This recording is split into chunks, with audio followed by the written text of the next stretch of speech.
നമസ്കാരം പ്രിയപ്പെട്ടവരെ. ഇന്ത്യയും ഇറാനും ശത്രുക്കളല്ല മിത്രങ്ങളാണ് എന്ന് അടിവരയിടുന്ന വാർത്തയാണ് ഇന്ന് നിങ്ങൾക്ക് മുന്നിലേക്ക് എത്തിക്കുന്നത്.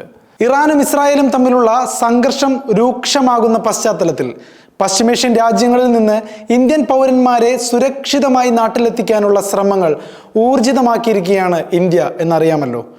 ഓപ്പറേഷൻ സിന്ധു എന്ന പേരിലാണ് ഈ ഒരു ദൗത്യം ഇന്ത്യ ആരംഭിച്ചിരിക്കുന്നത്.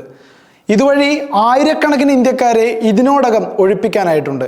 ഇതിൻ്റെ ഭാഗമായി മഷാദിൽ നിന്നുള്ള മഹാൻ എയർ ചാർട്ടേഡ് വിമാനങ്ങളിൽ 1000-ഓളം ഇന്ത്യക്കാരെയാണ് തിരികെ എത്തിക്കാൻ ക്രമീകരണങ്ങൾ ഏർപ്പെടുത്തിയിട്ടുള്ളത്.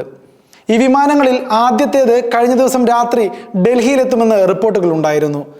പക്ഷേ ഇങ്ങനൊരു ദൗത്യം ഇന്ത്യ ആസൂത്രണം ചെയ്യുമ്പോൾ ഇറാൻ അതിന് വഴങ്ങണമല്ലോ. അപ്പോഴല്ലേ ഇത് കൃത്യമായിട്ട് നമുക്ക് എക്സിക്യൂട്ട് ചെയ്യാൻ സാധിക്കൂ. പക്ഷേ ഇന്ത്യയുടെ കാര്യത്തിൽ മറ്റൊരു രാജ്യത്തോടും സ്വീകരിക്കുന്ന നിലപാടല്ല ഇറാൻ്റേത്. ഇറാനും ഇന്ത്യയും തമ്മിലുള്ള ഊഷ്മളമായ ബന്ധം ഈ ഒരു ഒഴിപ്പിക്കൽ ദൗത്യത്തിൽ വളരെ നിർണായകമായ പങ്ക് വഹിച്ചിട്ടുണ്ട്.